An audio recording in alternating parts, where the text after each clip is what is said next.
Hello, everyone, and welcome into Coach Craig's Sports. This is the USFL DFS for week number one. It's going to be like a kind of team by team preview plus a first look at DFS. So, the spreadsheet that I put together, this is up on my Patreon page as well. Small monthly donation for that up over there, $5 a month. So, just if you do that over 4 weeks out of that, it's less than or slightly more than $1 per week. If you guys don't like it for whatever reason, you can obviously cancel at the time. Not much lost at that point in time, but a lot of notes here. So this is just kind of my sheet in general that I put together for week one. I went through, got all the pricing down. I got a tab whether the players were on the same team as last year or not, if they're brand new to the team, yes or no, pretty much in that tab.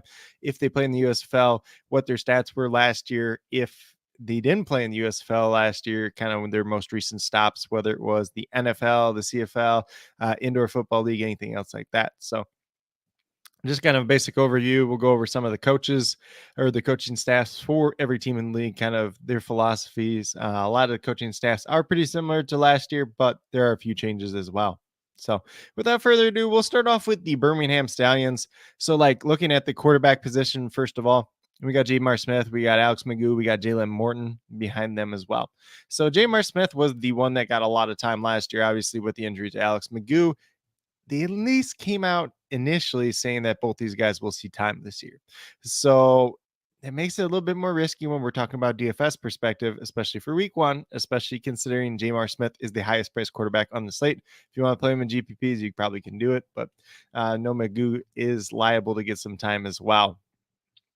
The running back group is led by Bo Scarborough. CJ Marable and him both were on the team last year.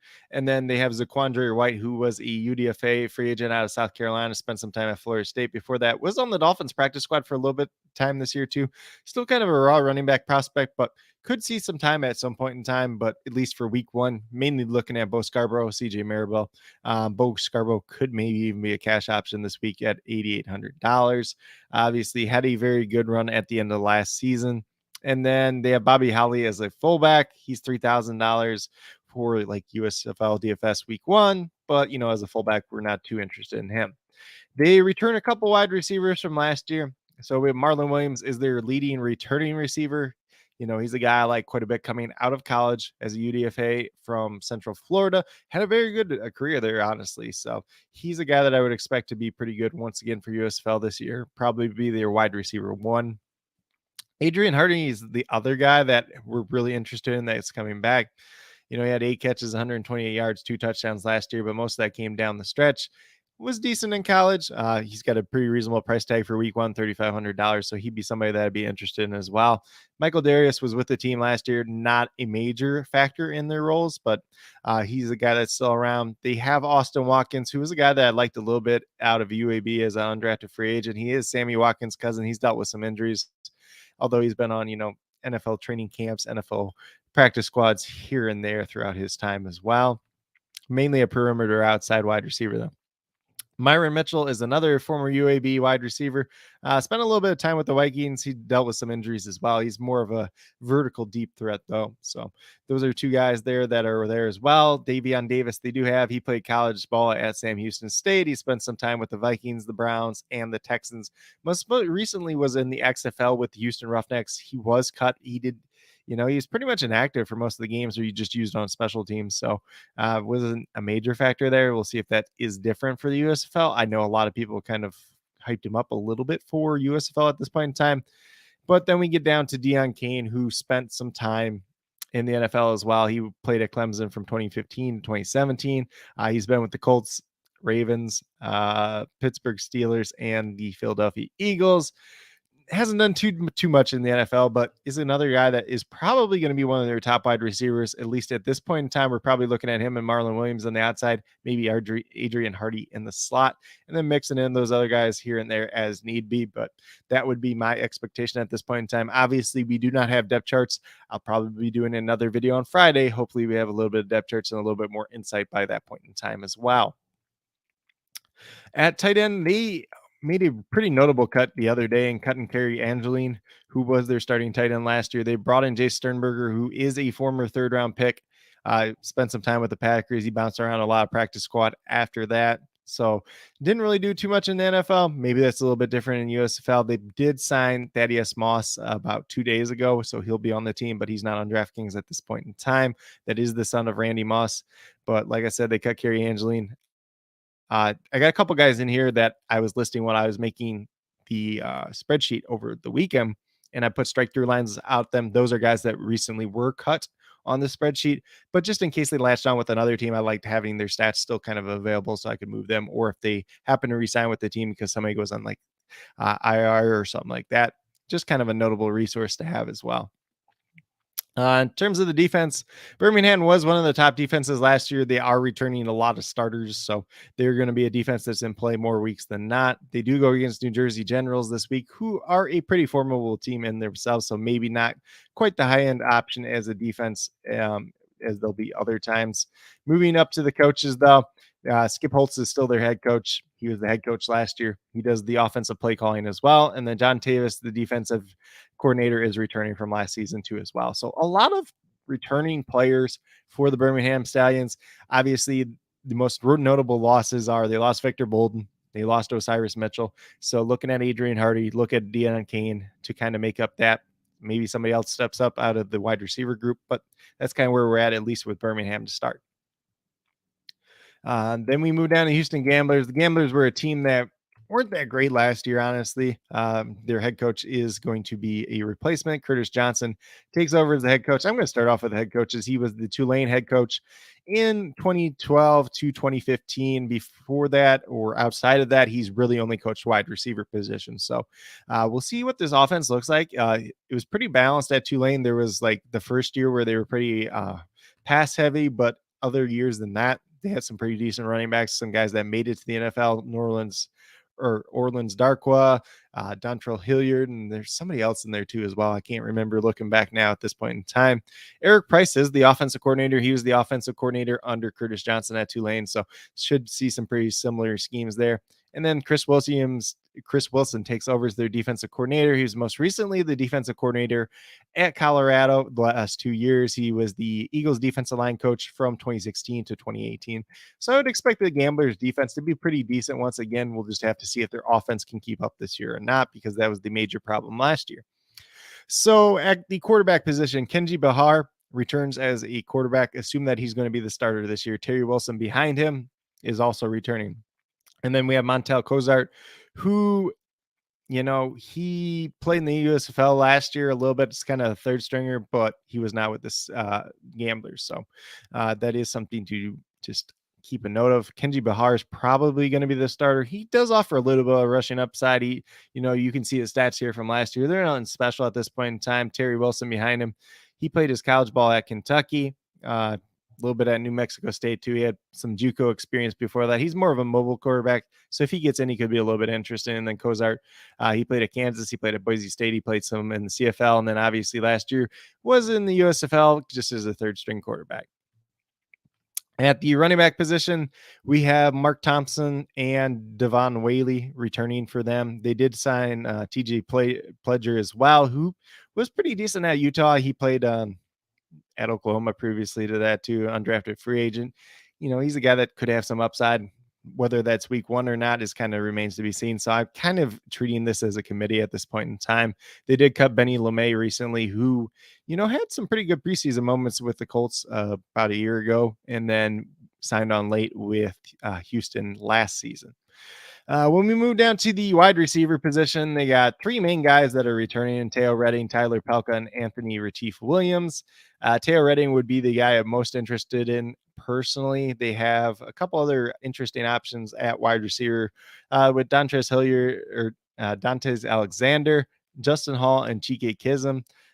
For Alexander, there's not much about him, honestly. He played his ball at D3 Franklin 2014, 2017. He was in the spring league in 2021.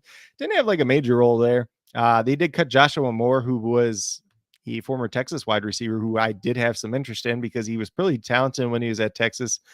He was kind of like this weird guy. I think he was going to transfer to Rice, then he went like back into the transfer portal, and then he just signed like with USFL after that. So it was kind of a weird situation. So we'll see if he latches on anywhere else. Justin Hall was pretty decent in the preseason with the Raiders in 2022. So he's a guy that could be pretty interesting as a slot option. Kind of him and Tyler Palka, I would assume, would operate out of the slot. Chike Kism played college ball at Missouri in 2020 and 2021. Not too interested in him at this point in time.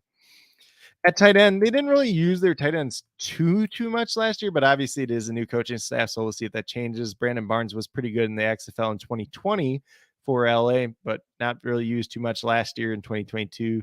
Got a decent price tag for a tight end, so we're probably not going there.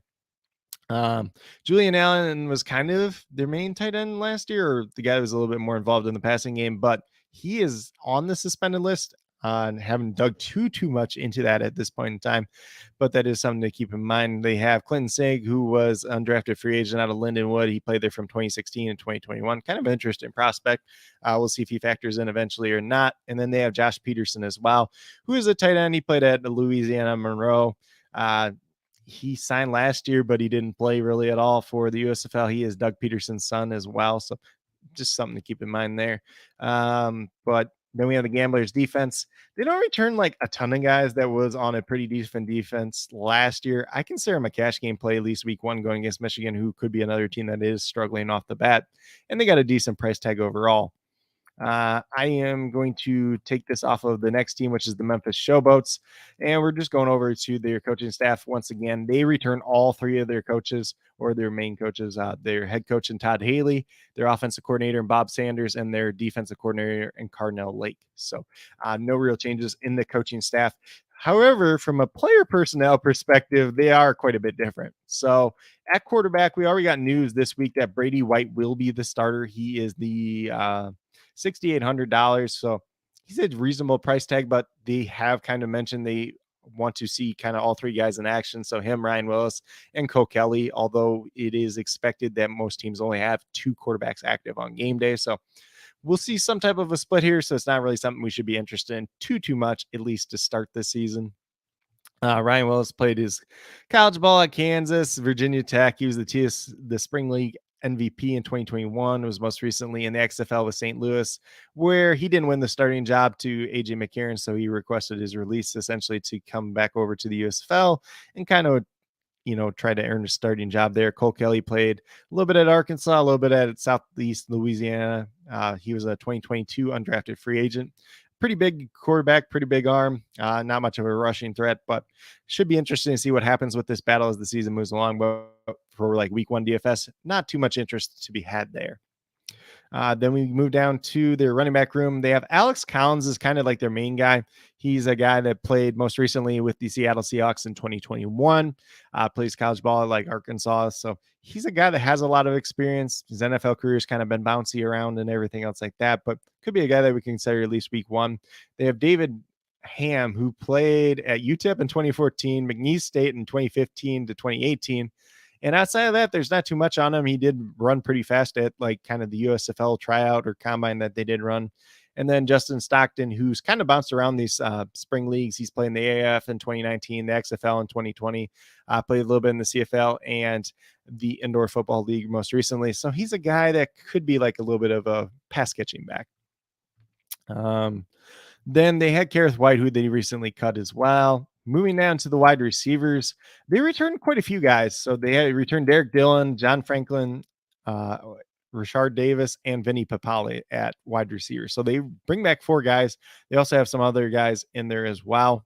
DJ Myers is another guy that they have. He's most recently played in the National Arena League in 2021. Derek Dillon was one of their better wide receivers last year. He's only $3,400, so he could be an interesting option as a pay down for week one. He had 28 catches, 4 touchdowns, so could be pretty good there. John Franklin, obviously former Last Chance U guy, played some quarterback, played some wide receiver, played some DB even in the NFL, trying to make his way there. More of a gadget player than anything, probably not going to him this week. John Mitchell is a guy that they signed pretty recently. Played some college ball at Florida Atlantic. He's kind of this wide receiver tight end hybrid, so we'll see how they use him overall. And then they brought in Osiris Mitchell, who played really well with Birmingham at times last year. 23 catches, 333 yards, 3 touchdowns. Had a big week one last year. So he could be another guy as kind of a big body wide receiver, vertical deep threat. He's pretty cheap for week one. Could definitely look at him. And then Rashard Davis returns. He latched on with the NFL for at least the preseason, then came back. He's a punt returner too as well. So he had a pretty decent year last year.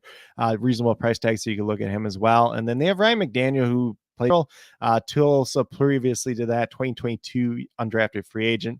But not too much to be said there about him at this point in time. He's probably going to be lower on the depth chart. And then Vinny Papale, son of Vincent Papale, the underdog story and all that. But more of a slot wide receiver for them. $6,800, a little bit too pricey of a price tag for him.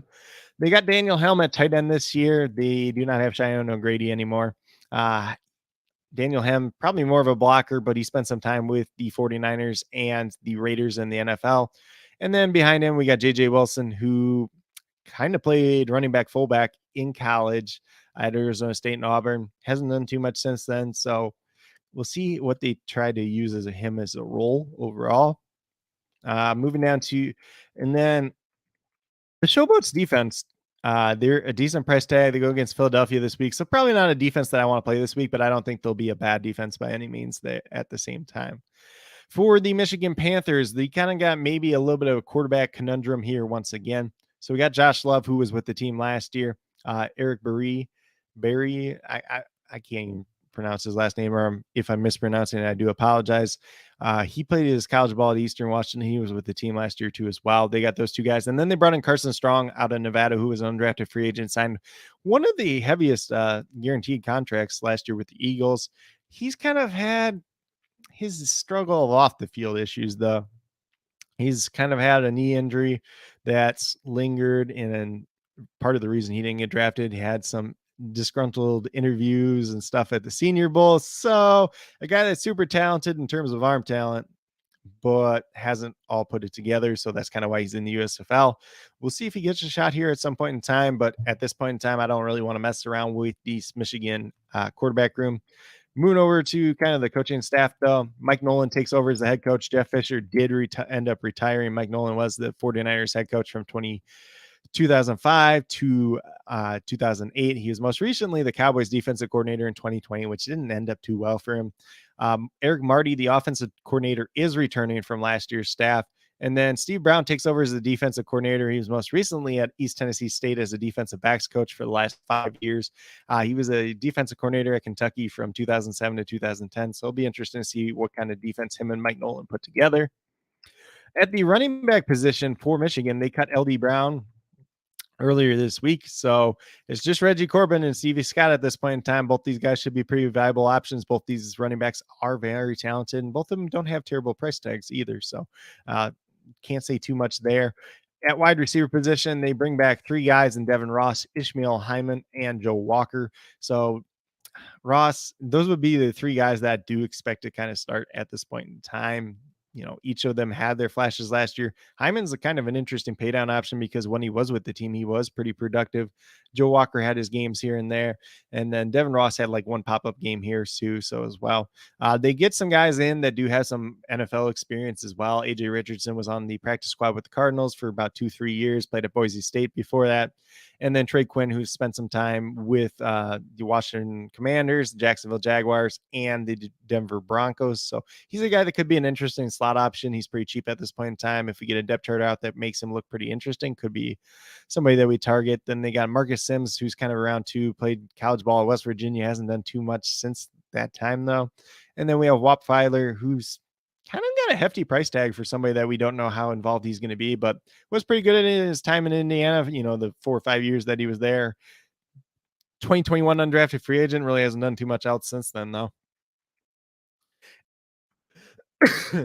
Excuse me. I'm going to take a drink here real quick.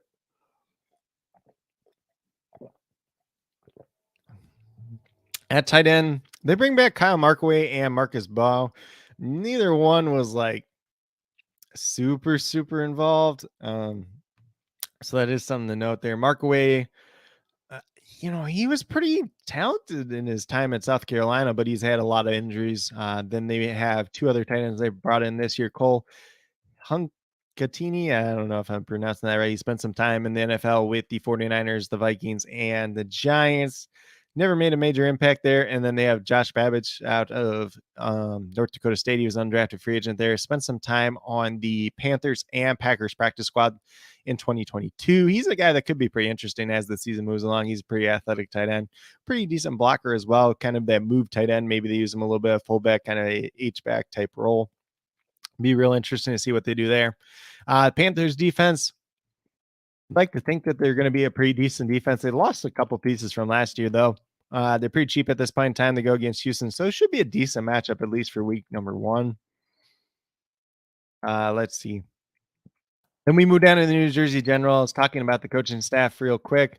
Mike Riley returns as as the head coach. Steve Smith returns as the offensive coordinator, and then Ted Cottrell takes over as defensive coordinator. I believe Jim Herman was their defensive coordinator last year. He's obviously in the XFL at this point in time. But Ted Cottrell has been a defensive coordinator in the NFL multiple times. He was the Houston Roughnecks defensive coordinator in the XFL 2020 version. So a guy that has a lot of experience. I wouldn't expect much of a drop off, if anything, this year overall. At the quarterback position, the main two guys returning, DeAndre Johnson, Kyle Lauletta.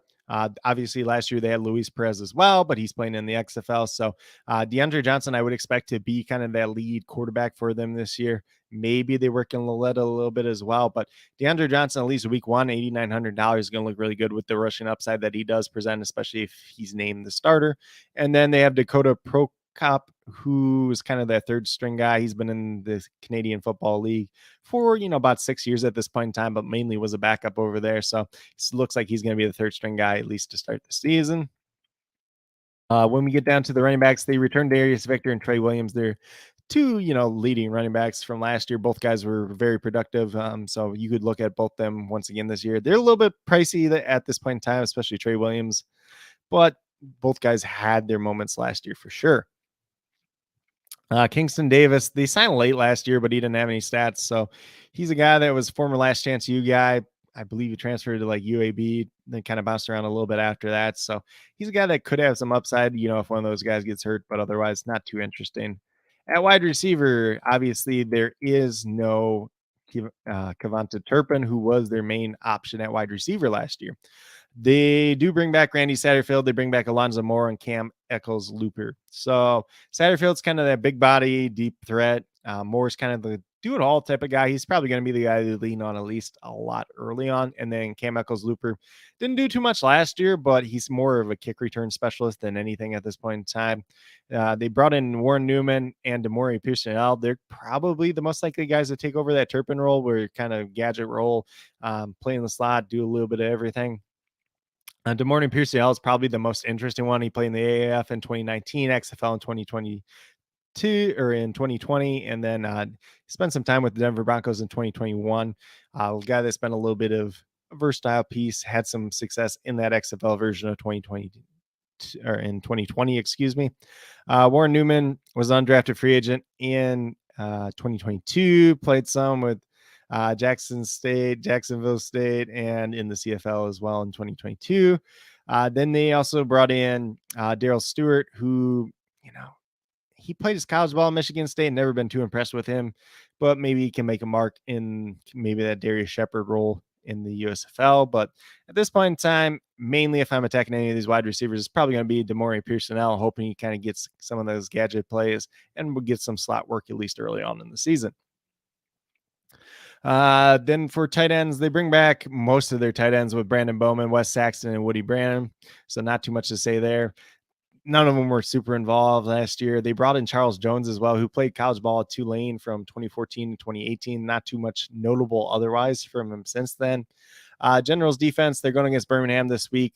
They should be a pretty solid defense once again, but it is a tougher matchup for at least week one. Moving down to the New Orleans Breakers, they do have a brand new head coach with John DiFilippo taking over. He is a former NFL quarterback coach, former NFL offensive coordinator. He's a guy that has been known to be very pass happy. Doug Martin takes over as the offensive coordinator. He is a former Kent State and New Mexico State head coach. And then John Tunetta is returning as the defensive coordinator. So I wouldn't expect too much change for their defense overall. At the quarterback position, obviously they had Kyle Slaughter last year. He is not around anymore. He played in the XFL and then recently got cut, or kind of recently got cut. But the three quarterbacks that they do have this year, McLeod Bethel Thompson, played in the CFL for a long time, coming off winning a Grey Cup, decided to come back stateside. So he's a very experienced starter. I expect that he's going to be the starter moving forward. Akil Glass behind him at $7,200. 2022 undrafted free agent, plays college ball at Alabama A&M. Was pretty good there too as well. So, and then Davis Cheek behind him. 2022 undrafted free agent, college ball from at Elon from 2017 to 2021. And spent a little bit of time with the Panthers practice squad this year. So they should have pretty good depth at this quarterback position overall, but expect McLeod Bethel Thompson to get the start week one, I do assume.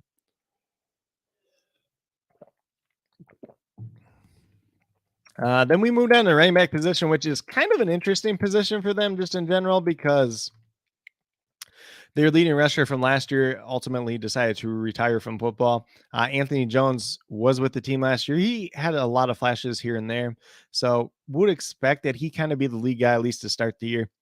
Ezra Gray behind him was with the team a little bit last year. Barely played though. So don't expect too much from him. And then Wes Hillis, who played in the Canadian Football League, has a little bit of NFL experience as well.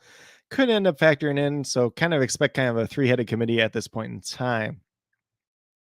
Moving down to the wide receiver position, they returned three guys, but the main two guys are going to be Johnny Dixon and Jonathan Adams once again. Both of them were very effective last year. Jonathan Adams would probably be the more interesting player week one, just because he does have that cheaper price tag. And, they were pretty similar stats and production in 2022. Lee Morris also returns, but he's pretty far down the depth chart last year. We'll see if he works his way up this year or not. They did cut Herji Malal and Brian Mitchell in recent weeks, or recent days, I should even say. D. Anderson is somebody to watch out here, honestly, because he did put up some pretty good numbers at his pro day. He was a 2022 undrafted free agent, plays college ball, started off at LSU from 2016 to 2019. Obviously, the LSU wide receivers that were there at that time, obviously, you're looking at like Justin Jefferson and all those guys. Ended up transferring to Oklahoma State in 2020, Alabama A&M in 2021. Technically, he did sign with the Tampa Bay Bandits late last season as well, but didn't really get on the field at that point in time. But could be an interesting option moving forward. And then behind him, they have Eli Stove as well. He is a former Auburn player. Does have some decent measurables as well. Has some experience playing out of the slot in his time at Auburn. Didn't really get much of an NFL chance. I believe he tore his ACL, and that kind of hindered his chances there. So kind of a guy on the bounce back, looking to see if he can get back to the league or get into the league just in general. At the tight end position, obviously, this was a very useful position for this team last year with Sal Cannella, but he is in the XFL at this point in time. They do return EJ Bibbs and Justin Johnson. Neither guy did factored in too much last year. Jared Scott did sign with the team in 2022, undrafted free agent. Played some at Wyoming, Prairie View A&M, Jacksonville State, and Idaho State. So he bounced around quite a bit. His measurables were nothing too special, so don't expect too much from him this year. Kind of the guy to look at the tight end position is going to be Sage Surratt, a former wide receiver in college. Didn't have the best testing measurables at wide receiver, has since made the position changed to tight end. Decent price tag for week one. He had 11 catches, 148 yards with Birmingham Stallions in 2022. So he could be an interesting factor in this offense overall, especially with John DeFilippo being the head coach, assuming that he wants to be pretty pass happy once again. For the Breakers defense, you can look at them kind of as a catch game play, even for week one, just going against Pittsburgh. Pittsburgh was one of the weakest teams overall last year. And this Breakers team, pretty similar defense. Obviously, returning the defensive coordinator should not see too much of a drop off overall. Moving down to that Pittsburgh Maulers team at the quarterback position, we have James Morgan probably being the starter at $8,400. He's a former fourth round pick out of Florida International by the New York Jets. Bounced around a little bit since then, but kind of getting a shot, hopefully, in the USFL. He's a guy that does have some decent arm talent, but never quite put it all together at the NFL level, so he hasn't even been able to stick on as a backup or anything else like that. The two other quarterbacks that they do have, we got Troy Williams, who most recently played in the CFL. I believe played at Oregon a little bit before that too as well. Didn't really play too much in the CFL though. And then Connor Sampson, who is a 2022 undrafted free agent out of Western Illinois. So do assume that James Morgan is the starter, at least for this point in time, until he proves otherwise. Then, so we get down to this running back group. Garrett Groshek and Madre London are both back this year. Both weren't great last year, and you'll see here that they both only scored a touchdown, but they had their moments. But at the price tags, at least for week one, probably not too interested in there. Probably going to be some type of split backfield once again. Dwayne Gary could work in as well. He most recently played in the Indoor Football League. If he gets some run and gets to run with it, he could be an interesting option. I put him as just kind of a pay down option for week number one. They do have Mason Stokey as a fullback. He played his college ball at Wisconsin, 2021 undrafted free agent. So him and Groshek do have some familiarity with each other, at least.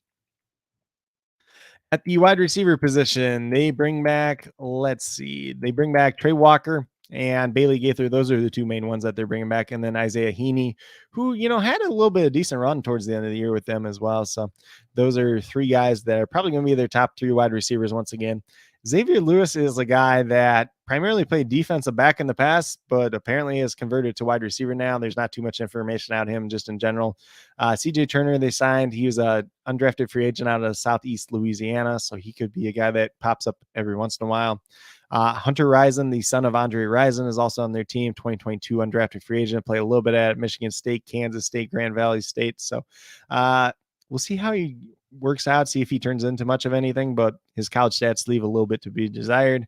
Jalen McCleskey is another guy that is returning, but he is starting the year on the injured list, so that is something to keep in mind. And then Josh Simmons is also there, played a little bit in the Canadian Football League, played a little bit in the Spring League, but I would assume at least for week one, we're probably looking at Trey Walker, Bailey Gaither, and Isaiah Heaney being the top three guys. At the tight end position, they bring back Artavius Lynn. They bring back Matt Soibert. So not too much to say there. They're mainly going to be blocking tight ends because that's kind of the profile that they've been. Datron Evans was recently cut.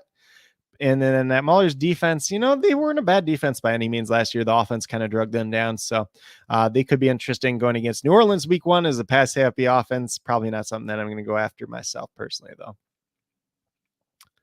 And I did miss the coaching staff for the Maulers, and that's kind of an important one just because there's a new coach and Ray Horton taking over. He's a former defensive coordinator and defensive backs coach for multiple teams in the NFL. They do return John Tomlinson at offensive coordinator and Jaron Horton as the defensive coordinator. So a lot of familiarity there, but different guy in charge at the top. So hopefully that's a lot better than Kirby Wilson was last year. No offense to Kirby Wilson. Then we get down to the Philadelphia Stars. We're just going to go right off the bat with their coaching staff. Bart Andrews is returning as the head coach. They kind of have pass game coordinator and a run game coordinator. Both those guys are coming back as well. And then Brad Miller returning as the defense coordinator. So pretty much sticking with what they had last season. Then as we're working down, Case Cook is the quarterback. He played really well towards the end of last year. He is kind of the clear-cut starter at this point in time. KJ Costello as the backup, and then Kevin Thompson is kind of another quarterback there. He was all right coming out of Sacramento State. He's spent some time as kind of a backup in the Canadian Football League the last 2 years, so could be an interesting guy if he ever gets some run, but probably not the team to be with at this point in time in the Philadelphia, because it's pretty much Case Cook's job to lose unless he gets hurt or just comes out and plays terrible. But he's going to be a very interesting option week one, probably even a cash game play in a pretty pass-heavy scheme once again. At running back, we have Matt Colburn, kind of as the main guy this week, honestly. He's Darnell Holland was placed on IR on the 8th, so safe to assume that he's not playing week one. Matt Colburn should be the main guy. Dexter Williams behind him. They signed towards the end of last year, but he didn't get any stats. Colburn was pretty good, honestly. So, and he does have a lot of experience in these spring leagues, so would expect him to be pretty involved. Once again, pretty decent pass catcher out of the backfield as well. When it comes down to the wide receiver position, they have a ton of options this year. So they returned Devin Gray, DeAndre Overtone, Jordan Sewell, and Chris Rowland. So those are four guys they're already bringing back. So there's four pretty decent options there. They brought in Corey Coleman, who is a former first-round pick by the Browns, and then Terry Wright, who's kind of interesting out of Purdue, is type of a slot guy, gadget guy. Maybe takes the place of Maurice Alexander, who was kind of around there, punt returning, doing some like gadget work and stuff like that.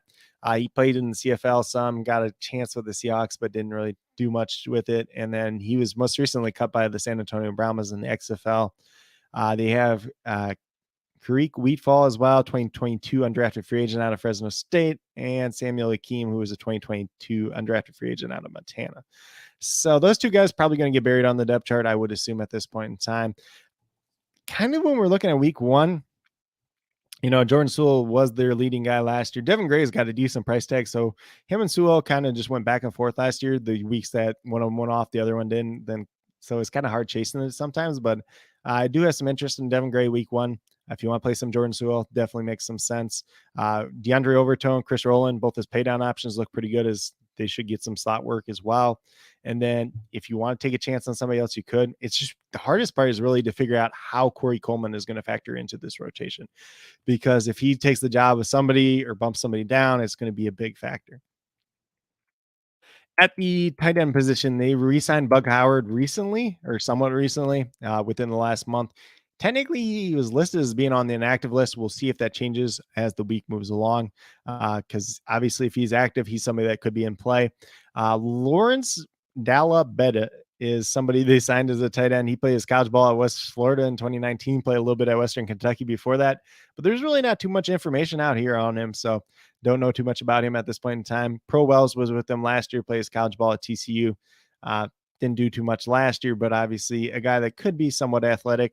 And then Larry Izzo, kind of a blocking tight end, but he does come with a lot of NFL experience with the Patriots, the Texans, the Titans, and the Panthers. So could be somebody that we look at there. And then the Stars defense, they were a pretty opportunistic defense last year. I assume that they're going to play pretty similarly. If you really want to roll them out week one against Memphis, you could do it, but a little bit past that scheme. But if they get some opportunities that they can take advantage of, could be pretty interesting for week number one. So that's kind of the team by team breakdown. Where I'm kind of doing first look here, we're going to bring up DraftKings real quick. And I'll tell you the guys that I'm mainly interested in kind of this week from a first look perspective. Obviously, as we get more news coming out, as we get depth charts, hopefully by Friday, when I do my stream on Friday, we'll have a little bit better idea and I can guide you guys a little bit more with that.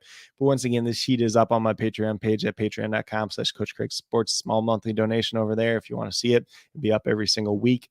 So, but week one, got a lot of the stats from last season for the guys returning, and then a lot of notes about everybody else that's kind of on these teams as well. So I am going to get USFL up real quickly here over on DraftKings, and then we'll kind of go from there. So let me stop sharing this page. We'll share DraftKings real quick and just kind of talk about where we're at in terms of each team going game by game once again. So if you've been with me for XFL before, you see this is probably a pretty similar process. Obviously, the first kind of episode is going to be a little bit longer, but just in general, we're talking about this first game. We have the Memphis Showboats and the Philadelphia Stars. Case Cookis is the quarterback to have from this game. If you really want to take a shot on Brady White, you could, but he's going to get the start. He's probably going to split time with one of the two guys behind him. So not too interested there at this point in time, but I think Cookis is a very safe play. At running back, you can pretty easily play Matt Colburn, especially with the news that Holland is starting the year on injured reserve. If you want to get to Alex Collins, you can do it as well. Everybody else is just kind of a dart throw, at least from this first look. Once again, I'm going to split this up at wide receiver and tight end.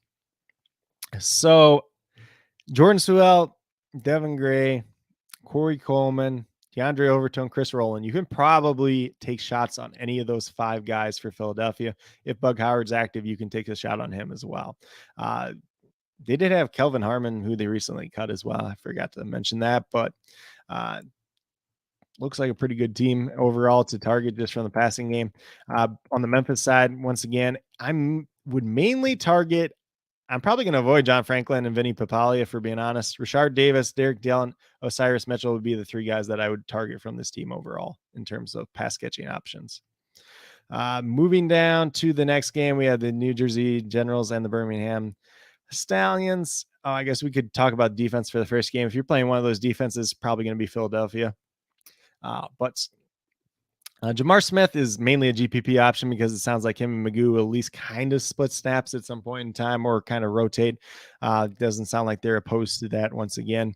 DeAndre Johnson would be the quarterback to own from this game, especially with this rushing upside, and does have a decent price tag overall. At running back, if you want to get to Darius Victor, if you want to get to Trey Williams, you can definitely do that. Bo Scarborough is going to be a pretty appealing option. CJ Marable out of the backfield is probably going to be a pretty appealing option as well. So 4 decent running backs that we can get to out of this game. Moving over to the wide receiver position, I'm going to split it up team by team once again. If you really want to play Alonzo Moore, you can, but I don't like the price tag of $9,300. Don't like the price tag of Satterfield or Eccles Looper either. Mainly if I'm getting to someone from a pass catching perspective from New Jersey, is probably going to be Demore Personnel. Hopefully he gets that slot role, that gadget play role that Kevontae Turpin kind of had last season. Obviously, as depth charts come out, as we get more news, that could change as well. Then we get to the Birmingham side. So let's get rid of New Jersey. Marlon Williams, I'll have a ton of interest in. He's obviously a guy that I liked a lot coming out of college. Should be their wide receiver 1. If you really want to play Deion Kane, you can, but I think it's a little bit rich price tag at this point in time.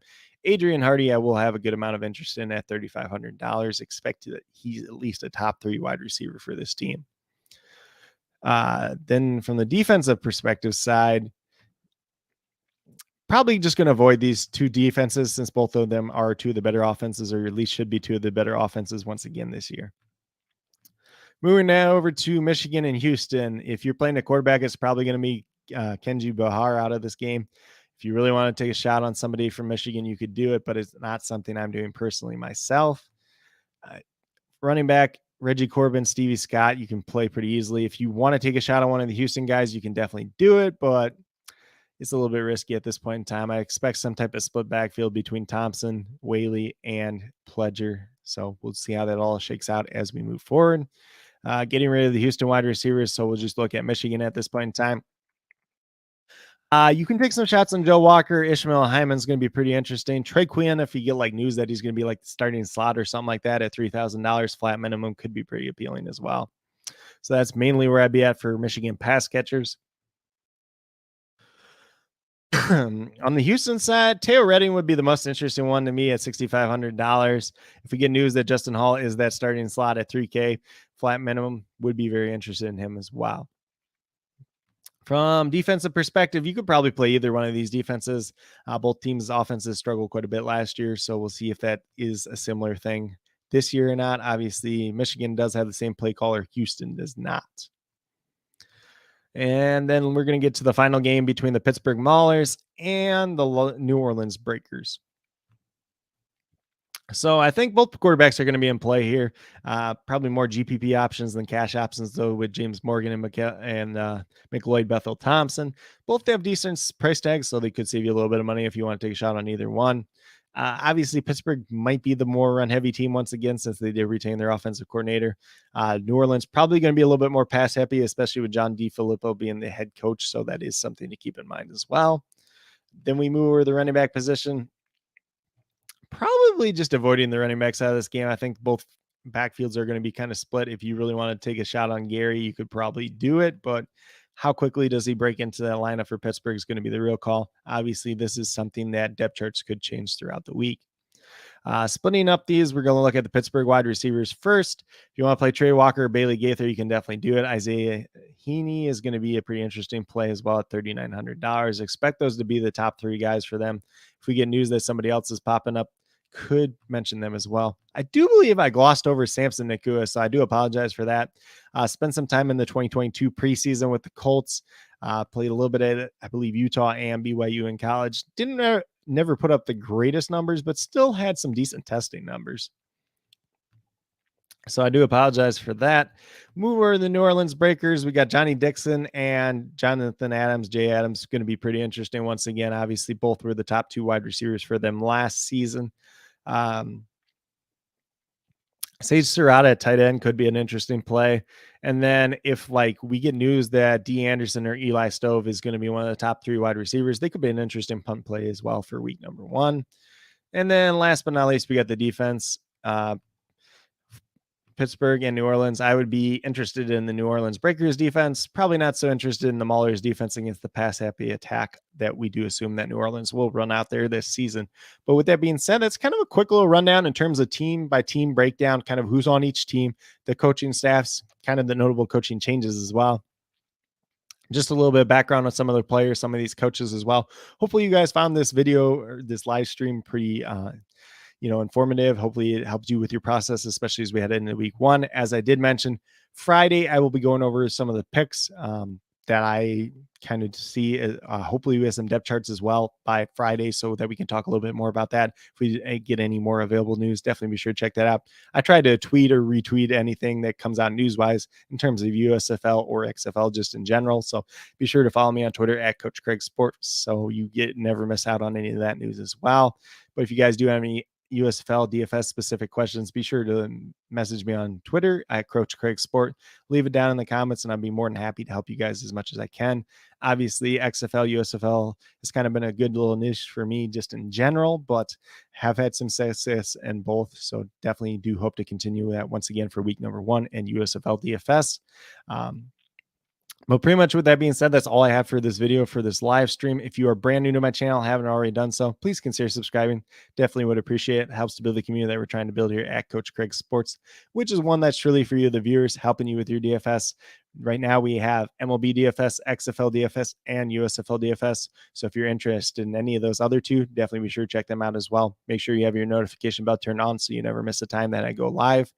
Tomorrow I will be going over a recap for XFL DFS week number 8, and then doing my picks for week number 9 as well. So definitely be sure to check that out. Also, patreon.com/Coach Craig Sport. You can get all the information for XFL DFS, for USFL DFS.